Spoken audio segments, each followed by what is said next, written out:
This story happened on the bleak night of November 14th, 1995, in Beijing, China.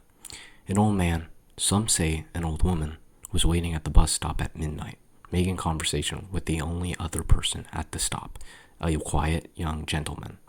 When the midnight bus 375, the last bus for Route 375 from the Yuanminghua bus terminus, finally came, they both boarded it.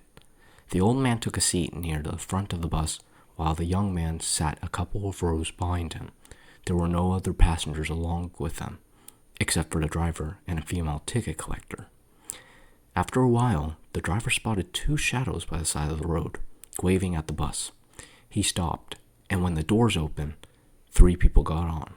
2 men who were supporting a third between them, holding him up by his shoulders.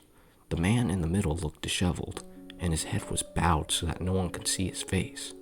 There was a dismal, calm atmosphere inside the bus. Shortly after that, the old man picked a fight with the young man under some silly pretense of stealing his wallet. The altercation accelerated, and the bus driver forced them both off the bus.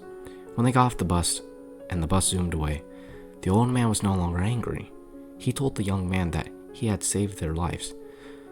Those 3 new passengers did not have feet. They were floating. They were not living people, he said. After that, they went to the nearest police station to report what had happened, but nobody believed them. The very next day, the bus company issued a statement. Last night, the final bus of Route 375 vanished, along with the driver and ticket lady. The police immediately chased down the old man and the young man, who were initially assumed to be mentally ill when they tried to report the incident earlier. They were both interviewed on the news. On the 3rd day, the police discovered a missing bus in a water reservoir about 100 kilometers away from its destination, Jiangshan, or so-called Fragrant Hills. Inside the bus were 3 badly decomposing corpses. The mysteries surrounding this finding include the fact that the bus did not have enough petrol to go that far after a whole day's worth of travel. The fact that the petrol tank was filled with fresh blood instead of fuel. The fact that the corpses found were too decomposed for just 48 hours. Even if it was the summer, the process of decomposition would not be this quick. An autopsy confirmed that there had been no intentional meddling with these bodies.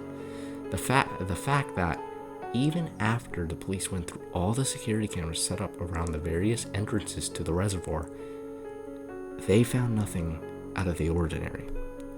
To this day, it remains an unsolved mystery.